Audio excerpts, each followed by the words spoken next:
be important educational information for all of us, and I hope that we'll learn something new. Here's something that I just want to say.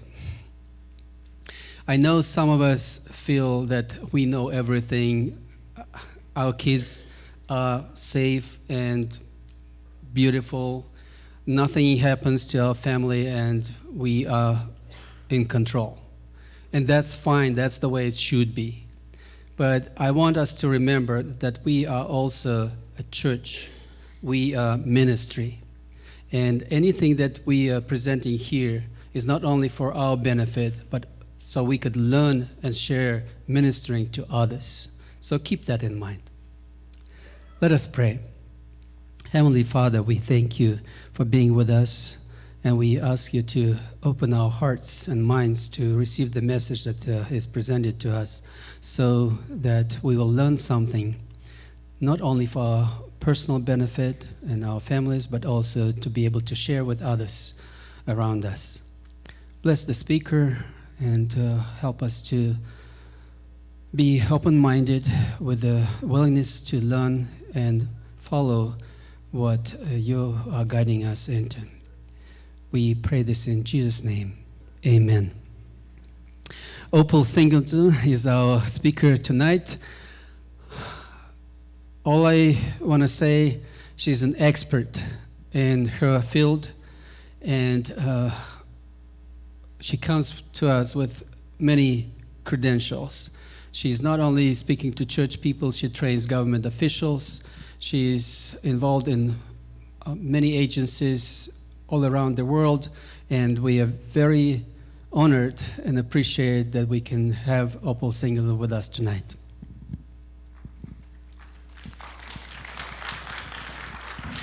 Well, thank you. First, I want to apologize for being late. I just made a mistake. I wrote the old time down in the front of the file, and I had the right time on the inside of the file, but I didn't look at the inside of the file. So here we are, and we're racing over here, and 60's closed, and 215's backed up, and the construction's there. Then you have an hour-long train that you have to get across in San Mateo. And did you know that there's a pumpkin patch down the street with about 400,000 people you have to get through? And we're sitting there going, we're late. So my apologies. What we're going to do, we were going to do separate presentations, one for the teenagers and one for the parents. I do see some young ears here, so I'm going to try to keep it as high level as I can. But this one would normally be for the young people. I am going to throw in some things for parents along the way. So we're just kind of merge them together since I'm a little behind. So who am I? I am retired. This is my retirement you're looking at. I'm not sure how I messed this up, but here you go. Anyway, I had a career in international marketing. I have over 3 million frequent flyer miles. I did the RV thing. I retired, did the cruise thing, became a glass artist. I highly recommend retirement, by the way. Anyway, in 2008, I began to get involved with a church that had a mission in Cambodia. And I have been to Cambodia many times. I actually lived there for 4 months in 2012 and was the acting country director of the largest safe house in Cambodia that rescues kids from sex slavery. In 2010, I met a Riverside County Sheriff deputy.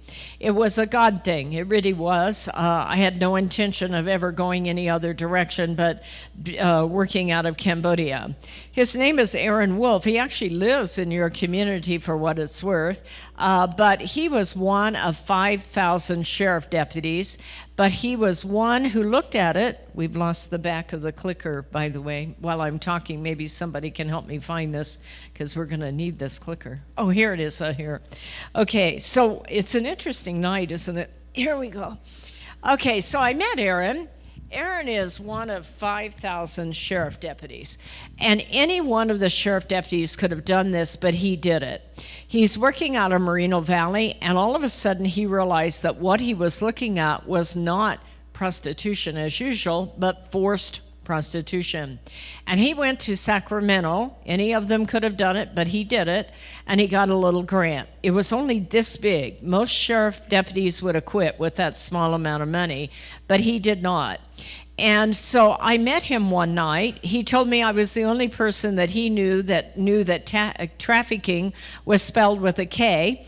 And so that made me qualified. People go, "How did you get in there? What did you study?" I showed up to a meeting one night and I was the only audience. That's why I always say I don't really care how many people are in the room. Who God wants in the room will be in the room. And it's that simple.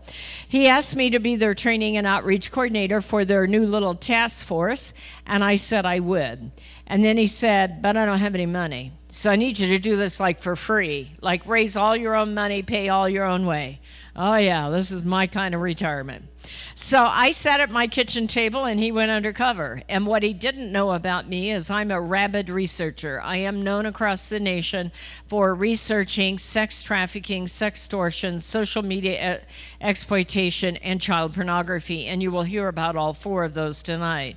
I've literally tried to look at every case in America on those four subjects over the last 11 years. And what my role is today, I now have 8 jobs in this business. I have 3 jobs over at USC where I train law enforcement for the whole state of California. And I served on the panel that wrote the curriculum for all of law enforcement for human trafficking. I'm an instructor at the LA Fire Training Academy and the statewide code enforcement training program. And I'm also served with the Riverside County Anti-Human Trafficking Task Force and a report to the Department of Justice. So you're going to start to find out I'm really deep into this. I don't really want to do that to try to impress you. What I want you to do is kind of get to know me. What I'm about is the real deal. I handle real cases. I sat with parents. I sat with a parent of a case I'm going to show you just 3 nights ago when I was in Madeira. I travel all over the United States. We just came back from Anchorage about 4 weeks ago. Then we went to Cincinnati and Kentucky and St. Louis, and we're home. And then I just did Madeira and Fresno this week. We'll be home for a couple of weeks and then off to Pennsylvania and Kansas City. So I do train law enforcement. The reason I want you to understand that is what I'm about to tell you is real. This isn't some activist that's throwing out big numbers. I am involved in real cases and real local cases. Riverside County is very, very fortunate because you have an anti-human trafficking task force that is federally funded. There are only 40 in the whole United States, and we are the only one of 3 that have been funded 3 times, and that is so that we can go out and train other task forces. You have 7 full-time men and women who do nothing but go undercover, and for you young people, I hope that motivates you, especially you girls. We have 2 female officers who are amazing people, and these are people, I say they're the best of the best who do the worst of the worst, go against the worst of the worst. People who sell other people's bodies, it doesn't get any worse than that. And when that body is a minor, it really, in my opinion, doesn't get any worse than that. So Riverside County is very fortunate. On top of the 7 full-time, we have 6 on loan. I'm the coordinator for them. It's the FBI, Homeland Security, U.S. Attorney, District Attorney, all those people. So that is your task force, and I am partially funded by the Department of Justice. They require a little disclaimer to let you know that they're not responsible for my attitude. So there you are. A couple of other things, since the slides are for kids, I didn't throw this one in, but a couple of things. I have a local radio show. It just played this afternoon. It's at 3 o'clock on AM 590, The Answer. So if you're going down the road on Saturday at 3 o'clock, turn on AM 590 and you will hear the radio show. I have that so that you as a public understand what human trafficking is all about and what it looks like in your community and what is being done about it. And I also have that because I want to talk to sex buyers to let them know that this is not your father's prostitution, no offense to your father. My point is, everybody says this has been around forever. It has, but it's not the same, and we'll show you that. So, for you young folks, the most violated of all victims of human trafficking is a runaway teenager. So I really want to share with you, do not run away. I get that life gets tough. I was kind of thinking of running away about 5 o'clock this morning, if you want to know the truth, okay? There are times when life gets tough. and you just really want to get away. But 1 out of 5 teenagers who run away will be victims of sex trafficking in the first 48 hours. And so this is the reason why we encourage you to get a plan B. And mom and dad and teenagers, the other thing I would tell you about this is get a code word between you. Because oftentimes what will happen is the teenager never means to run away. Some of our very best victims are very smart kids who did not understand what was about to happen. Here is one of them that we were looking for. By the way, I didn't tell you this when I had my first slide up, but Million Kids runs a Facebook page. I know none of you teenagers are on Facebook, but us old codgers are, okay? And we run one of the best Facebook pages in America on this subject. And I would tell you to please go on to Facebook, hit like. Service that we do, right now it's funded through BMW of Riverside. We're always looking for more sponsors. This is a very expensive process. But what happens is that often now kids never mean to run away. Here is an example of a beautiful young lady. She was a 4.0 student. She went to a private school. She went into her private school. She took off her uniform, put on her jeans, because she was just going to go out and meet up with someone she'd been talking to on the internet, and she was only going to be with him about an hour. What she did not know is he was a pedophile. He was a pimp, actually, and he took her to Las Vegas. Her family, just imagine the anguish of this. Your child all of a sudden is missing. You have no idea where they are. You drive to Vegas, you drive to Los Angeles, you do everything you can to try to find them. So in this case, one of the services that Million Kids offers is to work with parents. The parent has to have a police report. We don't take the leads ourselves. They go to the police report. But we send out tens of thousands of these flyers all over Southern California, actually all over California, to begin to help find that child. Okay, so how many of you saw the movie Taken? I'm waiting for Taken 13 to come out. Okay, that movie makes you think they come along and kidnap you, right? Because that's what happens in that movie. Now, that can happen. That isn't the way it normally happens, but it can happen. We had that happen over in San Bernardino a couple of months back. This is a young girl who's 17. She gets in one of those knockdown, drag-out fights with her mom on a Saturday morning. She's all upset, and she marched over to the park. She's sitting on top of a picnic table crying when a 24-year-old woman came up that she did not know. She's, honey, are you all right? What's going on? You know, and they spent an hour and a half commiserating about mothers, okay? All of a sudden, this older girl says, hey, come with me, I'll buy you breakfast. A girl who would normally never go out and get in the car with a stranger, this is called grooming. She all of a sudden trusted this girl, and she went out and got in the car with her. As she did, 2 gang guys jumped in the back.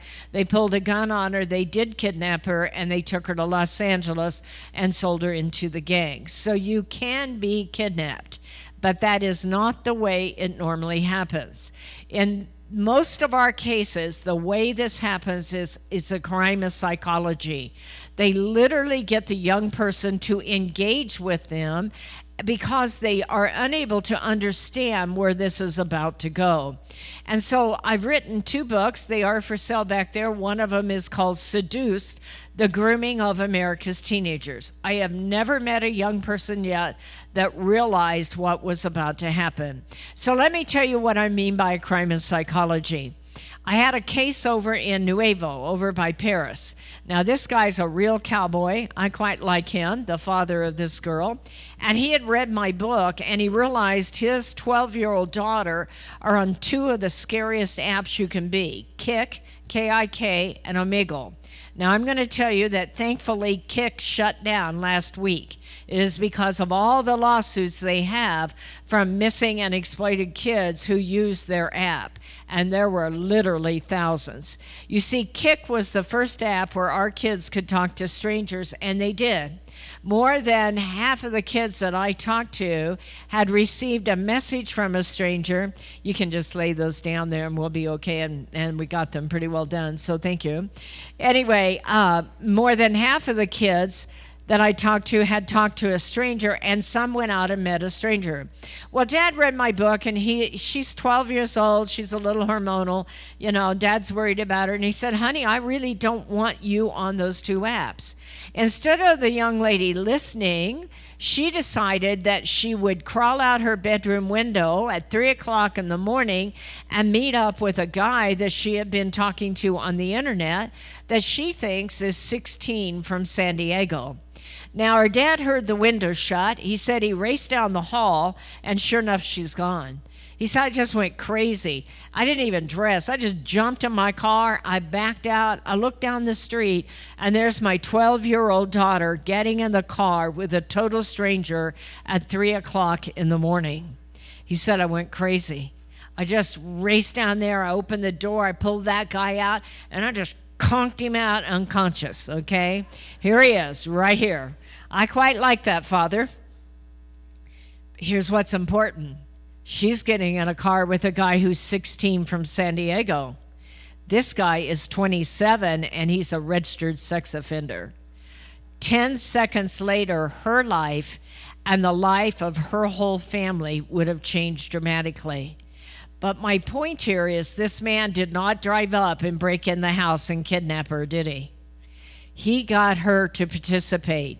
He got her to send him a text saying, hey, my dad is putting the heat on me, come get me. He got her to crawl out the bedroom window, and he got her to walk 3 blocks down the street and get in the car with a man she had never met at 3 o'clock in the morning when she normally would be terrified of the dark.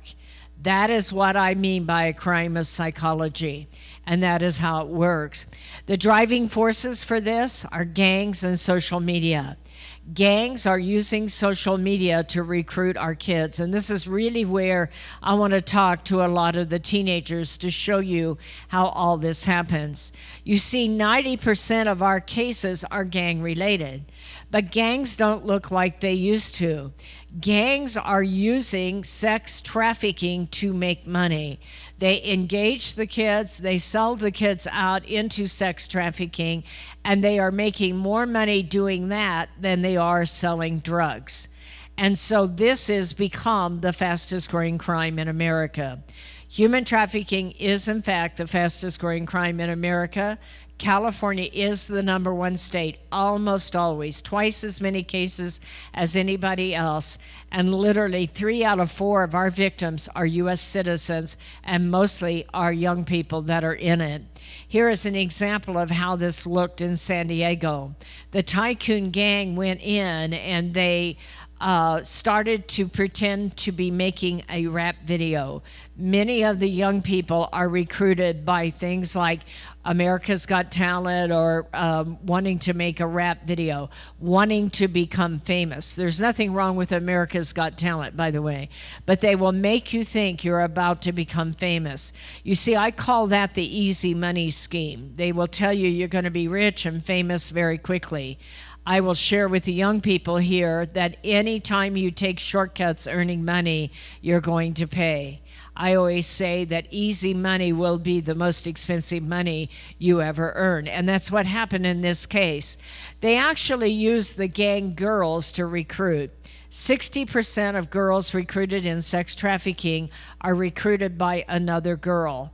This is a girl who the gangs kind of groom and promote, and her job is to do the recruiting. In this case, they recruited 94 girls and 6 guys. These kids were perfectly normal kids until they got into this. These kids were locked in the closet for days. They were burned, they were cut, they were raped. And before it was over, they were drugged. And before it was over, they were sold over 46 cities across the United States. all those kids, more than 100 out of one high school, recruited by a gang.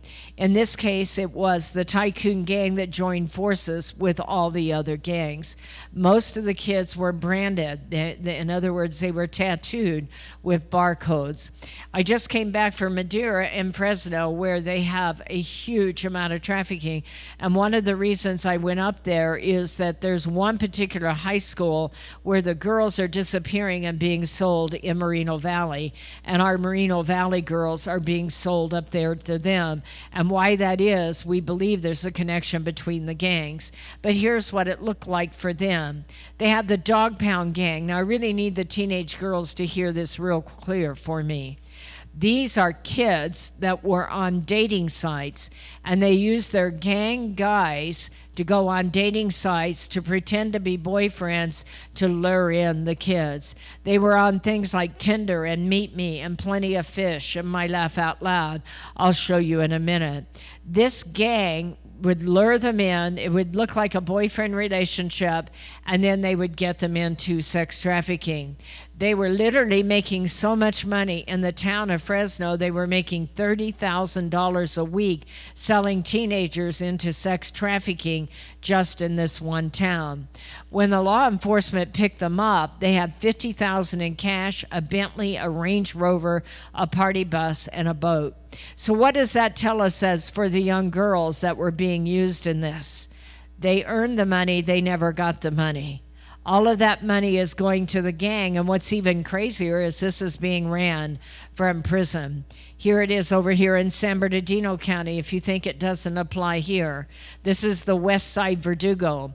Some of you folks are going to be jurors someday, and you'll say, you might get a case like this, and you'll say, this girl's alone in a motel room. Why doesn't she ask for help? Well, first of all, she's being drugged, she's being beaten, she's being really treated badly, but on top of it, she's being controlled by guns like this. This is San Bernardino County, and this is a real case. This is the case that I just sat with the parents on.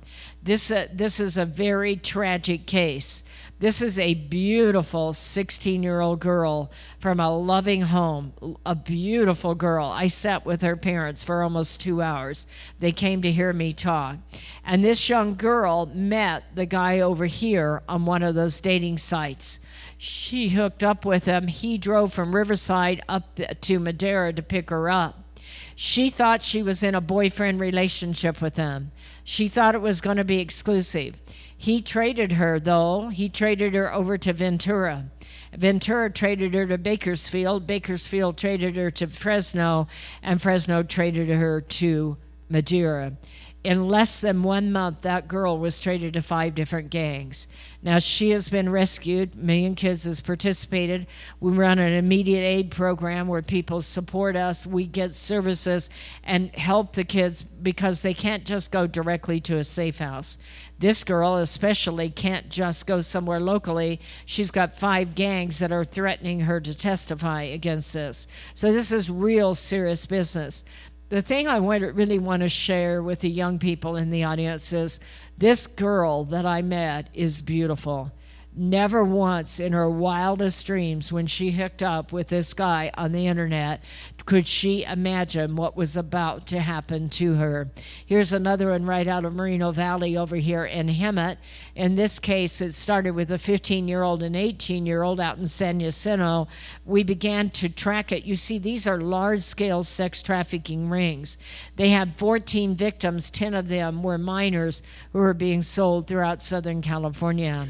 Now, I want to share this with the young people especially. What are they looking for when they're trying to find someone to engage in this? It's about being available and vulnerable. That's the bottom line. What do I mean by that? Don't be low-hanging fruit. Don't be easy. The way you make sure that you never become a victim is that you know who you are and what you stand for. You have that strength of character inside yourself. In your case, you have an advantage because you are loved children of God. You know that you are somebody that you can feel good about. And that is the way that you make sure you never get violated. Never go on the internet talking to people you don't know, playing games with them, and especially to hook up with them. This is what we call available and vulnerable. This girl is looking to become a victim of sex trafficking. They play on Tinder and Meet Me, number 1, number 2 sites. Scout is another one, Skout. And the latest one is My Laugh Out Loud. So I've written a book on this called Seduce: The Grooming of America's Teenagers. I will tell you that I never intend to write a book. I never meant to be an author.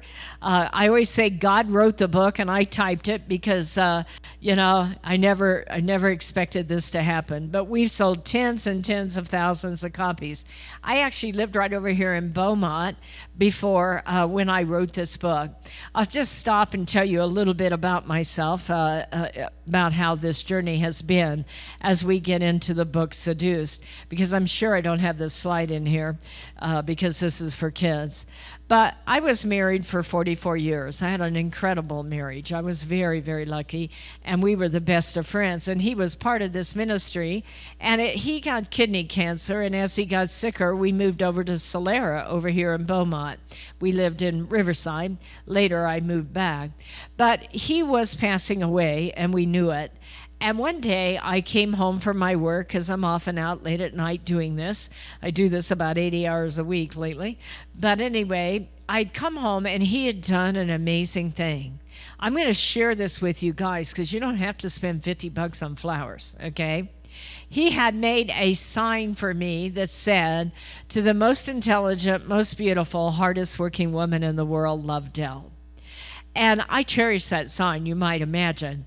But it's an amazing thing. I've kept that sign. Now, since then, I moved back to Riverside, and he passed away. But I would look at that sign over the couple of years of grieving, saying to myself, how do I give that to a foster kid? Because the most violated of all young people are foster kids, okay? 60% of young people in commercial sex come from the foster care system. It's because they have a hole in their heart as big as the sky. And we give them a cell phone and they say, I may have to kiss a few frogs, but I'm going to find somebody who believes in me. So I made some bracelets. I don't think I brought them tonight, but sometime if you're on my website, you may want to buy them. And they say, I believe in you. And we sell them for $1 a piece. And for every one we sell, we give one to a foster kid.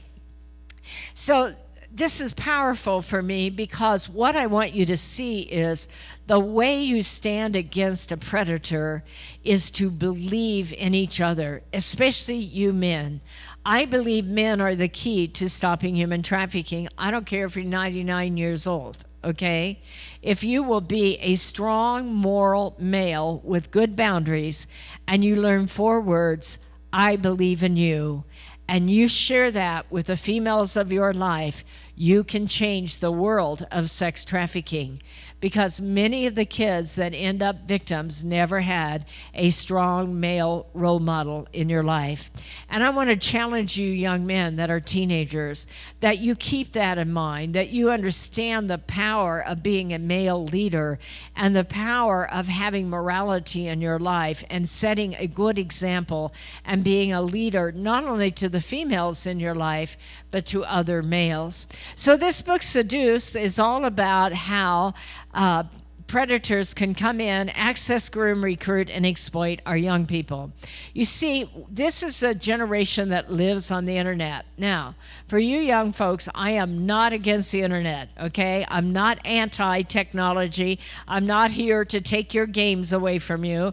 I want to talk about how the internet is made, okay?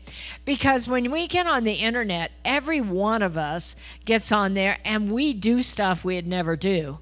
We send photos that we'd never send and comics that we would normally never send because it feels like a world with no consequences.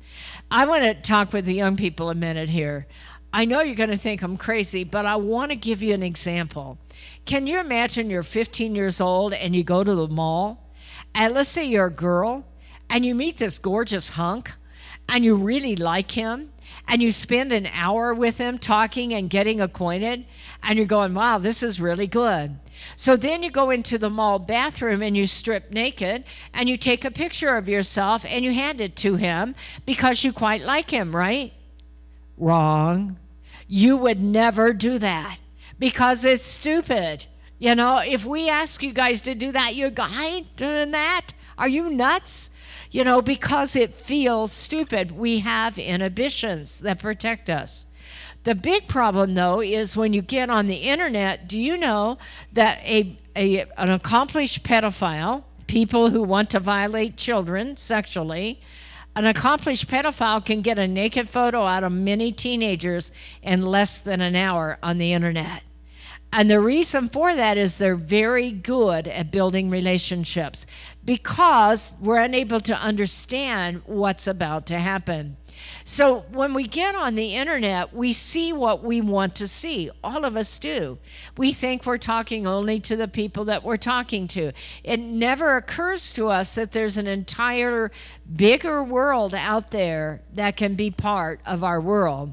For you young people, you girls, you get a Snapchat or an Instagram like this, you go, whoa, baby, this is good, okay? If you're 14, that's good. Except this is who you're getting. And this guy is ugly, okay? I can't imagine a teenager that says, hey, baby, you're hot. But he has 300 victims. How did he get 300 of anything? He was able to do it because he looked like that to our young people, and that's exactly how it works. Now, I'm going to tell all of you a story, but I'm going to ask you guys to respond. You don't have to be a teenager. You can be 90 years old. I don't care. But this is a real story, and I want you to listen to it. And I want you to tell me, I want you to pretend you're law enforcement. I want you to tell me how we know this guy is a bad guy. It's a real case that I was involved in. So I was speaking over in LA a couple of years back now, and this woman that I met was a high-powered executive woman making a lot of money, head of a large organization there. She had an amazing daughter. One of the things I'm going to tell you is that many of our victims are very smart young people that don't believe it's going to happen to them, so they don't pay attention to a lot of it. But this girl is very, very smart. She is a straight A student, okay? This is May 1st, and she's going to graduate June 15th, and she has a full paid scholarship to go to college. She doesn't have a dad. I think that's a factor there.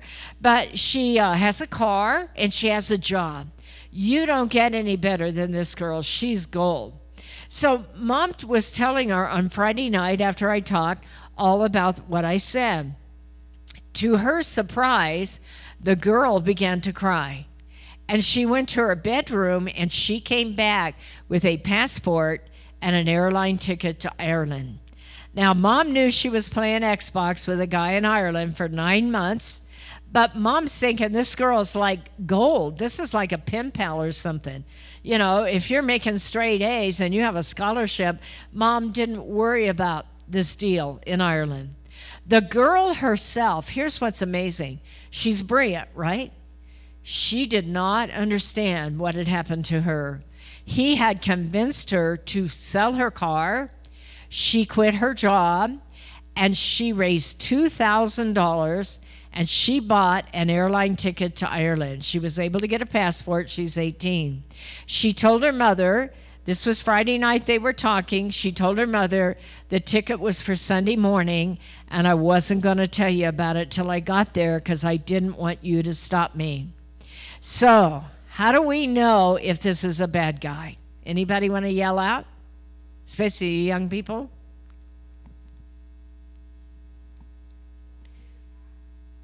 The way they act. Keep going, whoever's saying that. Don't tell.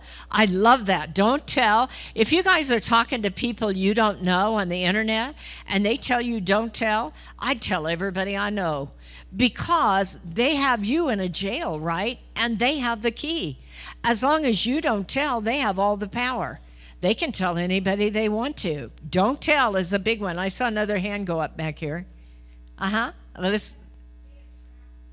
They attract you? entrap you? Okay, yes. They're very persuasive.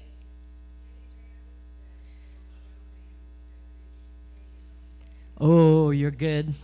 You're good. We're getting hot here. Go ahead. Too romantic. We're right on the money here. So the reason I asked this thing is this.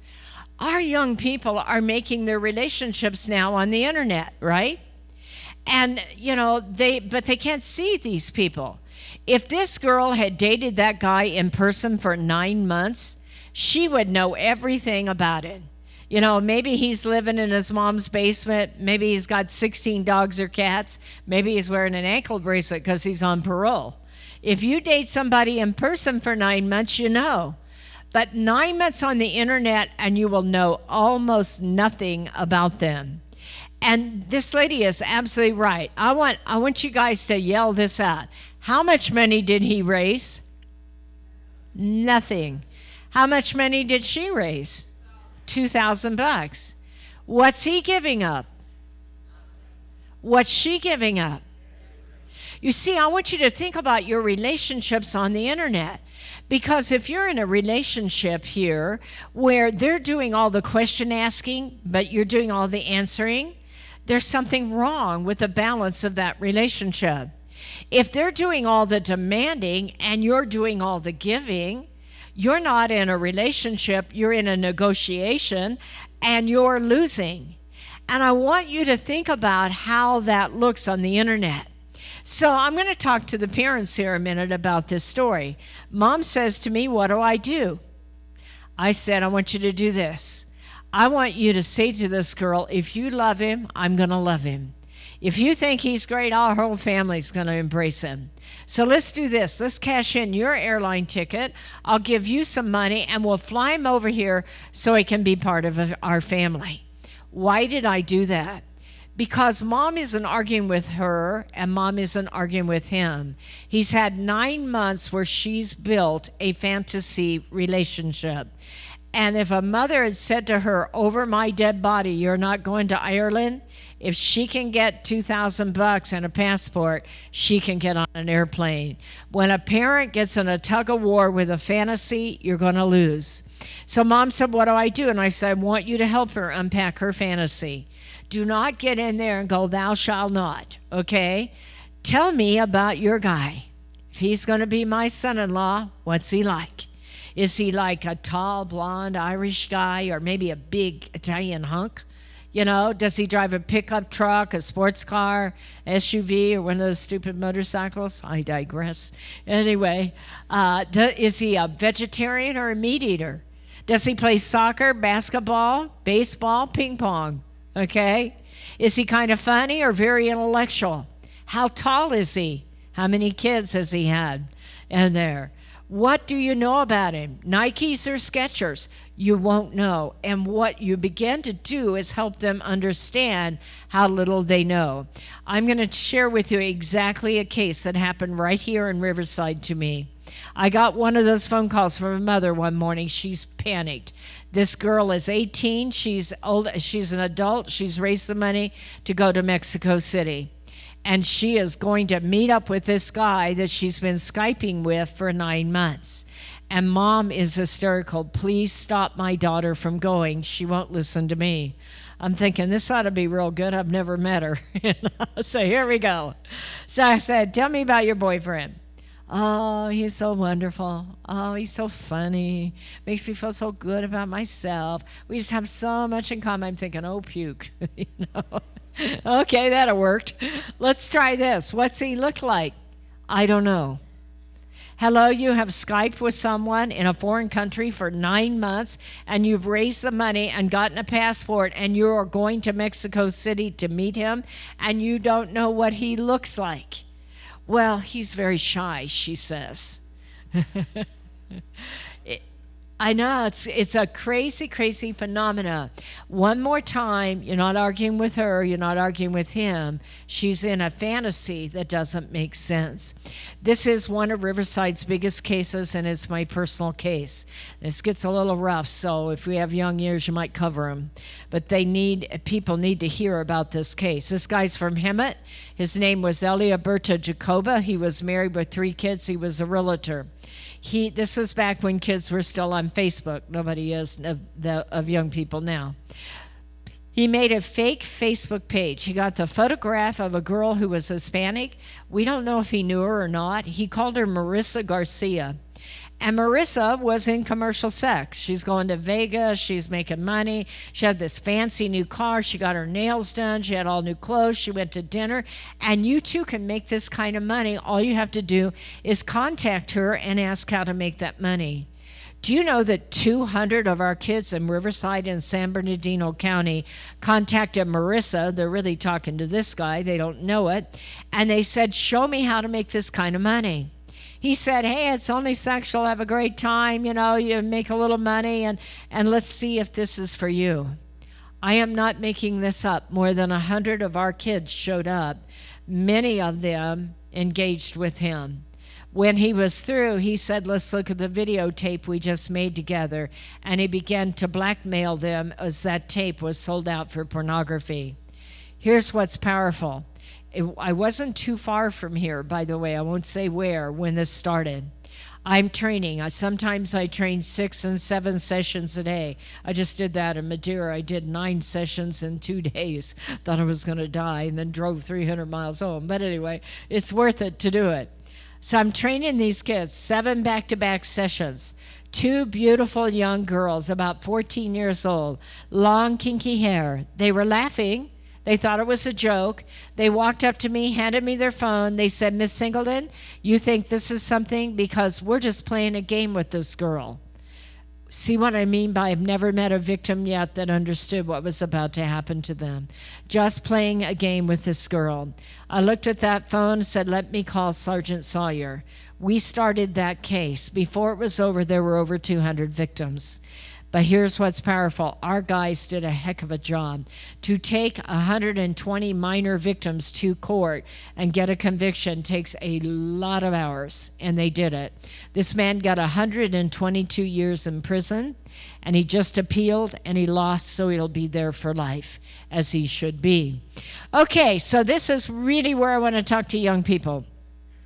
I wrote a second book, and it's been the hardest work of my life, but the most important work. It is called Societal Shift, A World Without Borders, A Home Without Walls. We live at the most important time in all of history. If you think of your life and all that's happened up until this generation, this timeline in history, where we're at today, this group of young people that have come tonight, and thank you for coming and joining in. You are the most important generation that's ever lived, in my opinion. You will be the generation that will change the future of the world, in my opinion, because you are the first generation in the whole world that can reach the entire world, and the entire world's about to be able to reach you. Literally, about a month and a half ago, 5 billion people connected on the internet. Third world countries all over the world are getting 5G. By the end of 2020, our kids will be the leaders that lead all future generations as the entire world is connected by internet. It has never happened before. It will be an historic event.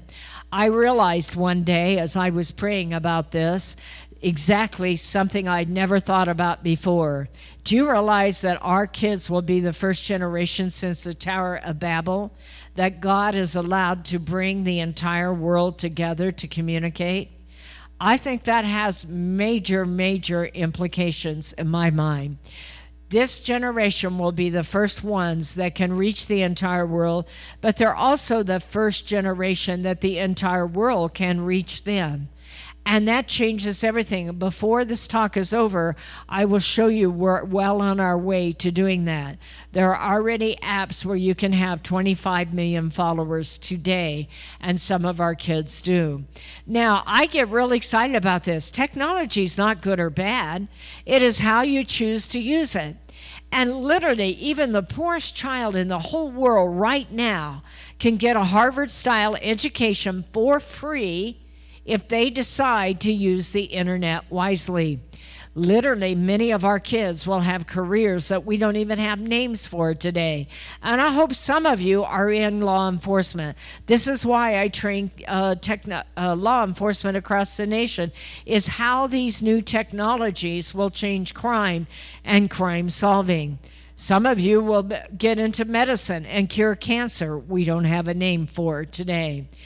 I believe this is an amazing opportunity to connect the entire world and show people how to use technology in a way that glorifies God and empowers each other. There is no reason you can't. In fact, if you look around the technology here in your church, you are already doing that. I believe that literally you can become cyber missionaries. I find that really exciting, the thought of that.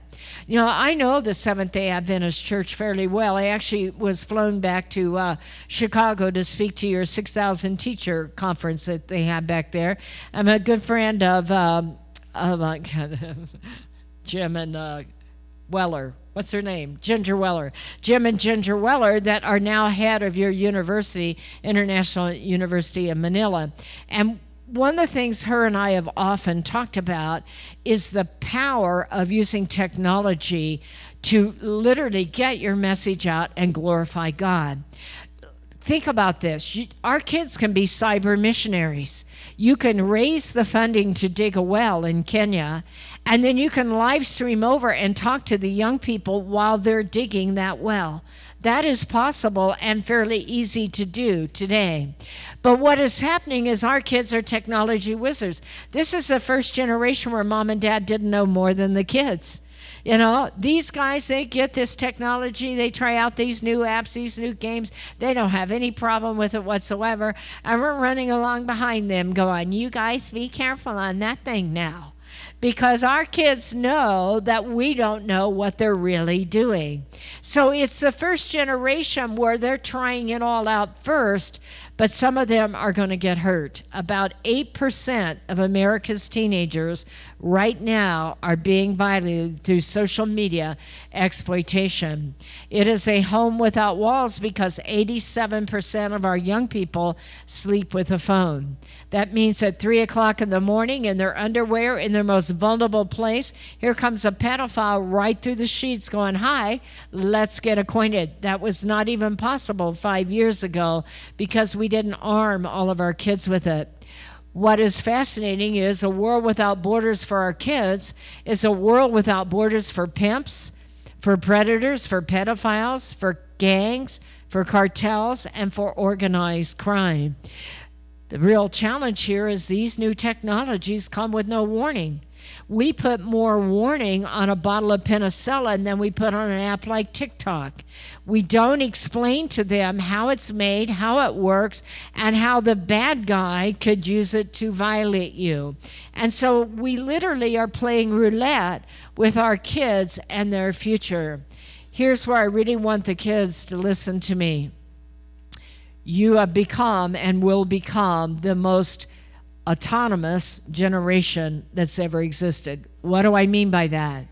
By the end of the year, you will have more autonomy, meaning privacy, than any generation that's ever had. Because the apps, by the end of the year, will all be encrypted. What does that mean? That means you, mom and dad, can see that message go in and that message come out. Up till now, we could use filters and trackers and all these softwares to keep track of our kids. By the end of the year, all of that will be encrypted. Think about that when your kid decides to go out and get in the car and meet up with somebody for an hour, but then they're disappeared. We can't read their social media. You won't be able to read it, and neither can law enforcement. Same thing with 5G. We ping their phone as law enforcement. The sheriff does. We get a search warrant. 5G is encrypted. It's geo-encrypted and ID encrypted, meaning we won't be able to find out where they're at. So for you young people, what that means is that if you decide that you're going to do risky behavior, there will be a price to pay, and in some cases, a very big price, because we won't be able to fix it. We have live streaming. That means you can't get a search engine for that. We have disappearing photos and disappearing video. That's another thing you can't get a search warrant for. Snapchat said they have Snap Cash, and now you can monetize a selfie. I'm saying, what kind of selfie is my young person selling here? It's not a picture of the dog and cat. So now this is really for the young people, but all of us are young at heart, so everybody can participate. I want you to raise your hand. Who has the most internet users? Who believes it's the United States? Anybody? We got one. We only have one person believing in them. Okay. How about China? More. How about India? Oh, wow. Usually India doesn't win. Amazing. Japan? Japan usually wins. How about Russia? They're known for hacking, right? Got a couple. Okay, the answer is China. So why do I say that? I want you to see how the internet is laid out. Do you realize that 98% of Americans have technology, but only 50% of Chinese people have technology, and they're already twice as big as us. So in the end, they will have at least 4 to 5 times more users than we do. So let's ask you another question. Who owns the internet?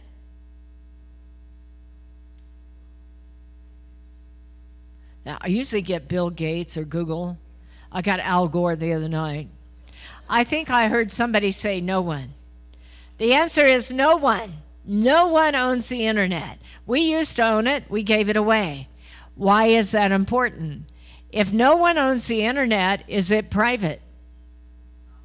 Is anybody think the internet's private? So let me ask the bigger question. If we all know the internet's not private, why on earth would anybody send a naked photo on it? Have you ever thought about where naked photos go when you hit send? You see, we all think like U.S. citizens because we have the First and Fourth Amendment and rights to privacy. This is not called the U.S. web. It's called the World Wide Web. And in fact, when you hit I agree, you give away every privacy you ever had, because we started to see all these cases on my Facebook page where kids are being violated on TikTok. And I thought, what is that? It sounded like a little kid's game. Well, here's what TikTok is. I really need the young people to hear this. It is a Chinese company owned called ByteDance, and they bought Musical.ly. Do you know that in 6 months, TikTok became the world's most downloaded app? They are bigger than Instagram, Snapchat, and Facebook. 1/3 out of all apps downloaded last month were TikTok. Now, this happens to be a Chinese company. One of their favorite things is to get our kids to freeze frame their facial image so they can distort their lips and their ears and like that. Except you now have a Chinese company, the largest in the world, keeping everybody's facial recognition in their database. The profile can either be on or off, but the idea of TikTok is that you make a 15-second video because you want to be discovered. You want it to go viral. It's kind of like America's Got Talent on steroids. So you make this 15-second video and you send it out to the whole world. Remember, folks, when we used to worry about our kids on Facebook because they had 45 followers and we weren't sure if they knew those people or if they were friends of somebody? That is all changed. When you're on TikTok, you're on mass audience live streaming. You will not know who you're talking to. And it's geo-based. If you make that video in your bedroom, it's tied right back to your bedroom. They can tell where you made it. But here's the thing. It is tied to your text on your phone. So you send it out to millions of people, and millions of people can now text you. So I signed up for this thing. I didn't complete a profile, and I've never made my first video, so they don't know that I'm older than sin, okay? They think I might be 14. I get an offer about every 15 minutes on that, and some are better than others. And so does everybody who is on it. So we have to understand how it works so that you won't get violated. So I'm training over at Rotary over in Riverside the other day, and I had a really great mother. And she said to me, "Oh, my daughter's on that. She's doing really, really good. She has over 1 million followers." That's not uncommon. I have it on my phone. You can look at it. Oftentimes you'll have 1 million, 2 million, 5 million, 500,000, 100,000, like that. So this little girl has 1 million followers. Mom's all excited for her. I said, "Wow, that's something. How old is she?" 11. "Mom, do you realize what you've just told me? You have an 11-year-old and she wants to be Katy Perry." Now, I'm not good at math, so I use easy numbers. But if you know 1 million people, there's got to be at least 1% of them are bad guys. It's probably much higher than that, but let's say 1%. That is 10,000 bad guys that want to meet her 11-year-old daughter, and they can text back to her. You see, all a pedophile has to do on TikTok, this is what I mean by a world without borders. Some of these people have 25 million followers. And all that people have to do is sign up and wait. And they send you a text going, "Wow, you're really talented. Let's meet on Instagram. I'll get you a contract. Send me more video." And that is where the relationship begins. I want to just take a second and address this with the kids. How do you know you're talking to a pedophile if you're talking to someone you don't know? The first thing they do will move you from the app you met on. So if you meet on Instagram, they'll get you over to Snapchat. They used to take you to Kik. If you meet on TikTok, they'll take you over to Instagram. Why are they doing that? They want to make sure you're not. And they already have you following them. So that's the first sign that you're in trouble, is they take you to a different app. So this is very important to understand. Here's our case out of Colton. This guy right here met a 10-year-old girl on Like, Likee. That is similar to TikTok. Lasso is also like it, and so is Live Me. In this case, they started to talk back and forth. He engaged with the 10-year-old. She built a relationship. He actually took her over to Scout and I can't, what's the one that just went out of business? I forgot already. And Kik, thank you. He took her over to Scout and Kik and Snapchat and Tinder. And this little girl is only 10. They caught this guy right outside her house as he's trying to meet up with her, so they were able to save her. Okay, I really want to address sextortion with the kids here. Sextortion is a combination of sex and extortion. Okay, it's blackmail with a photo. And this, probably by next year, it'll be even bigger than sex trafficking. In fact, we have statistics now. The Center for Disease Control said that 18,000 kids a day in America are sending a naked photo to someone. And the University of Florida said that 9,000 teenagers a day are being blackmailed because they sent that photo. And 58% of them go out and meet up with their pedophile or their predator, their blackmailer, to try to get that photo back. And they end up being exploited. So who wants your naked photo? This guy's one of them. He led one of the largest child pornography rings in America. And it actually covered the whole world, had 215,000 pedophiles. The reason all this is happening is because the whole world is now a world without borders for pedophiles. So they meet each other on the internet, and instead of just staying in a dark corner, they start to find each other. And what they do is form rings to trick our kids into sending a naked photo. So if you think of the internet as a bucket of water, the top 3% is where we live. We have Google and Chrome and Bing. We have IP addresses. We can find each other, okay? Below that is the deep web. The deep web is where big corporations are. And below that is the dark web. Now, you can't just go from the clear web to the dark web. You need a special browser. That is called a Tor, the Onion router. If you know anybody who has a .onion account instead of .com or .net, .onion, They are in the dark web, and they really need to be reported. No minor should ever be in the dark web.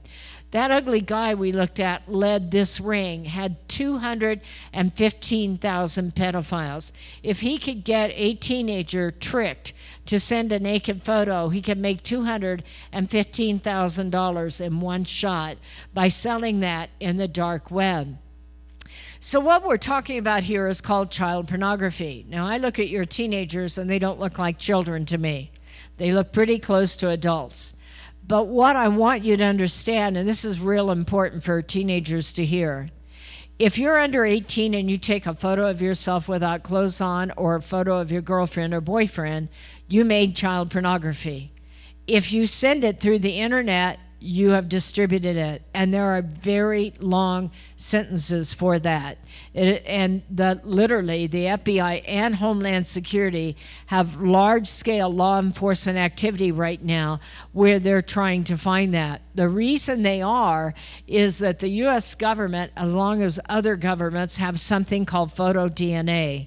This is a bot or an algorithm. It goes through the internet every night. It goes through email, Dropboxes. It goes through Snapchat and the live streaming sites, and they pick up any image they have of someone under the age of 18 that might be without clothes in some way.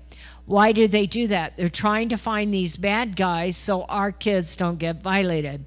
But what is happening, they've actually intercepted more than 250 million, that slide's older, 50 million, and 50 million images are teenagers who sent selfies to each other. So I share with our kids, I'm sure your kids don't do this, but if you know anyone that has sent a naked photo to a boyfriend or girlfriend, they need to know these are being intercepted by the FBI, and they will end up in a album at an electronic storage back at the FBI in Quantico, Virginia. So tell them, don't do it again. If you have very many, they run the IP address, and then they come out and arrest you. Who are these people that want your photos? Well, these are some of the people they apprehended in the last few weeks, and many of them are local people. These are people that were trying to get our kids' naked photos that were intercepted. Here's one from Fontana. Fontana's really on a roll for arresting these guys, by the way. Here's one from Pocatello. Here's one using Snapchat with female victims. So these are the kind of people that are trying to get your photo. And they can. There is nothing private on the internet, including Snapchat. Snapchat is responsible for about 20% of our cases, by the way, where they are being used to violate kids.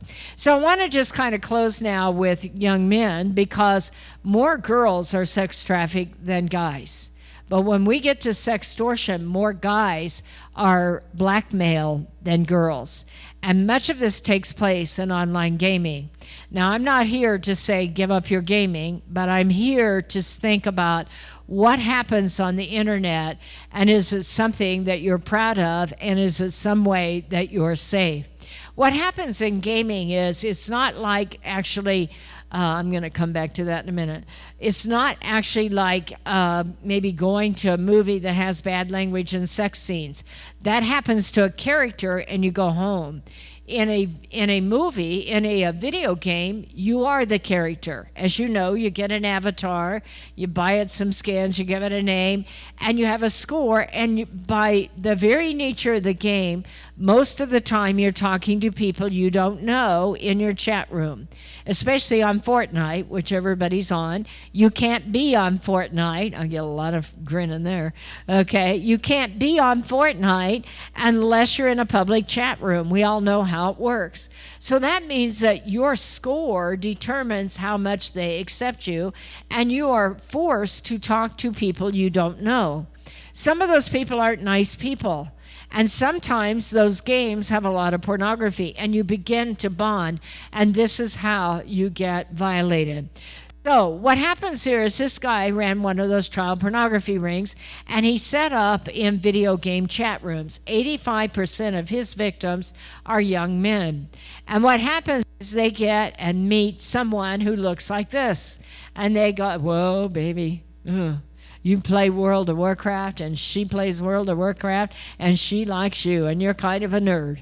And you start liking her, and you go back and forth, and you start texting, and you build a relationship. This is what I need the young guys to hear. This is not a 15-minute thing.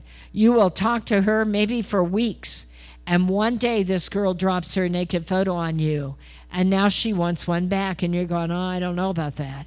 And she goes, but I gave you mine. And I'm so embarrassed. And one day you take that photo and you send it off to her, only it's really him. And he had thousands and thousands of victims, and he would sell it out to 27,000 pedophiles. I have on average 5 to 8 a day of these that we process here in Southern California. In this case, think about how this young person's life is going to change. And I really need you young men to hear this. The first thing you have is 20-some thousand people who know where you live. And they want money. And they want a lot of it. And they want more photos. And they better be better photos. And because many of your video games have live streaming now, they can see if there's other family members there. And they want you to involve other family members.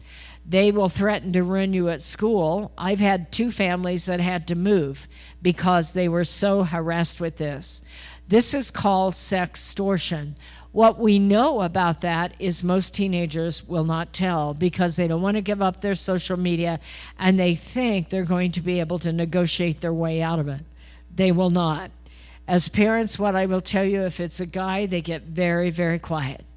If it's a girl, she starts to cut. She may be hyper emotional. Both of them go to school, but they can't stay because they don't know who knows. You know, they can't sleep. They begin to think about running away, and a couple of them have committed suicide. They are in a blackmailer's prison. What I want to share with you, young people, is I hope this never happens to you.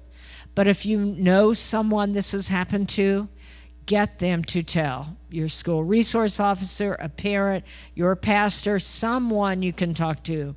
We train those officers not to say, what were you thinking, but to realize this is a national kind of deal, that this is taking place all across America in a big way. So if this should ever happen, please report this. The bottom line is, you're the most important generation that's ever lived. I mean that. I'm not blowing that up. For me, for the rest of you adults, I believe this is the DARE program of this generation. How this group of young people chooses to be a leader and teach the next generation to use technology with respect and responsibility will set the stage for all future generations. They get to decide. The way you stand against this is to know who you are. Have that strength of character to know that you are a valued child of God, that you have worth, that you are not going to take chances on there. It might change your life. You get to make that decision. This is truly an opportunity to use technology in a way that glorifies God and can empower even the next generation. Now, I failed to ask when we hook up, do we have sound by any means? Do we know? Do we? Uh-huh. Oh, good. I'd like to play a video that's coming up next, if you would play it for me. Oh, it's going to work. These are roughly 28,835 jelly beans. I counted out 500 of them and used those to weigh the rest. In this pile, there's 1 jelly bean for each day that the average American will live. You might have more beans in your life, or maybe less, but on average, this is the time we have. Here's a single bean. It's your very first day. A special day, but kind of a rough day on everyone involved. Add 364 more and you have the first year of your life. Now, for a sense of scale, here are your first 15 years, 5,475 days, which brings us to the threshold of adulthood. And at that moment, this is the time that we have left. And this is, on average, what we will do with all that time. We will be asleep for a total of 8,477 days. If we're lucky, some of that time we'll be sleeping next to someone we love.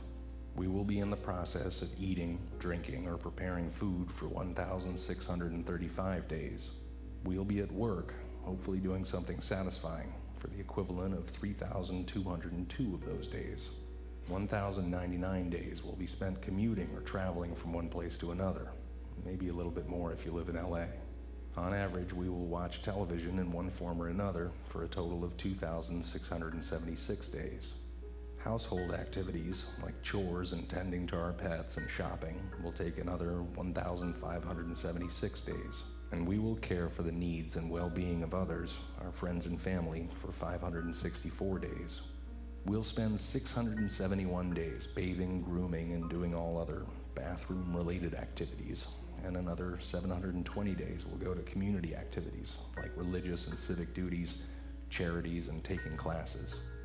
After we remove all those beans, this is what remains. This is the time that we have left. Time for laughing, swimming, making art, going on hikes, text messages, reading, checking Facebook, playing softball, maybe even teaching yourself how to play the guitar. So what are you going to do with this time? How much of it do you think you've already used up? If you only had half of it, what would you do differently? What about half of that? How much time have you already spent worrying instead of doing something that you love? What if you just had one more day? What are you going to do today?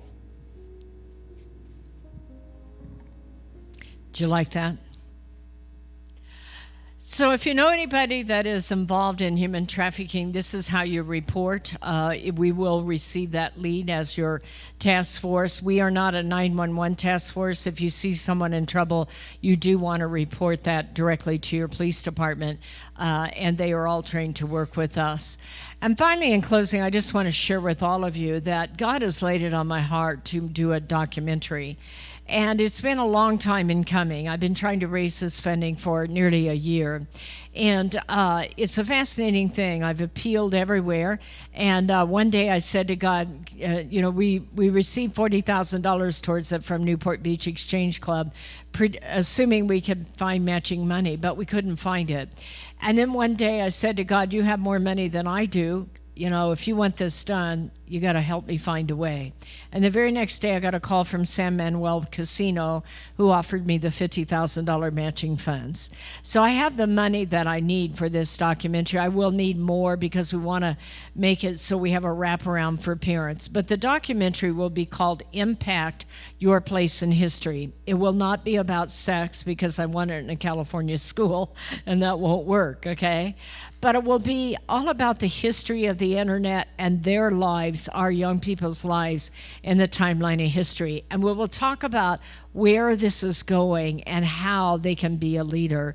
We'll talk about artificial intelligence and cryptocurrency and the dark net in there and encryption, and how for our young people to use it in a way that empowers others, but also protect themselves and protect their younger generation to become a leader in the most important generation that's ever lived. So I just want to share that with you. If anybody follows us on Facebook or follows us at millionkids.org, that is what we're all about. As this progresses, we will be appealing for funding on it if anybody wants to sponsor it.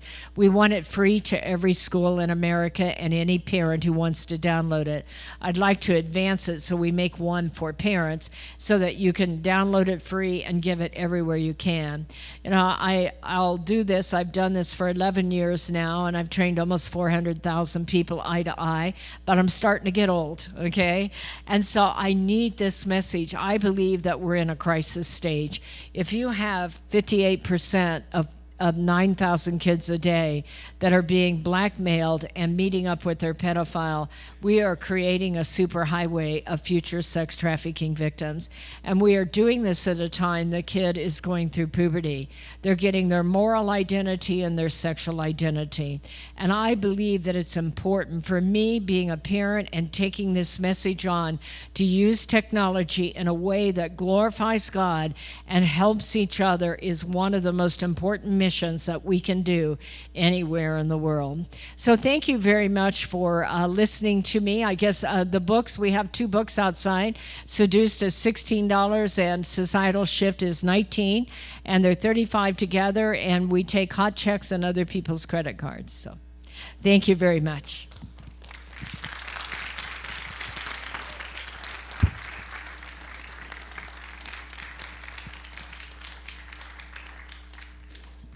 Thank you, Opal. We would like to give you an opportunity to share your support. Right now, our young people will go around and will collect the offering. If you're willing to contribute to Opal's cause, whatever you decide. And the materials will be in the foyer available for your review. If you would like to take some home, make your decision. I hope that you not only enjoyed but learned something from this presentation. It's alarming, it's eye-opening, but at the same time it's encouraging that we need to be vigilant and use technology for the good cause. And as I mentioned at the beginning again, this is not only for our personal benefit. Consider sharing it with others and help others to be safe in their everyday life. Okay, we'll have special music from Colleen while young people will collect the offering.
Thank you, Colleen. That's a very appropriate piece of music, a shelter in the time of storm.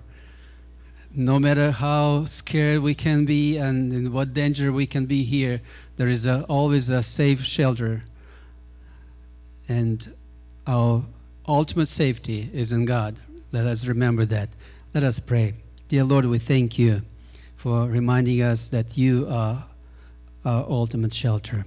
We thank you for Opal and her ministry, her presentation. We ask you to bless her and her ministry so more people would learn about the safety in today's technology world.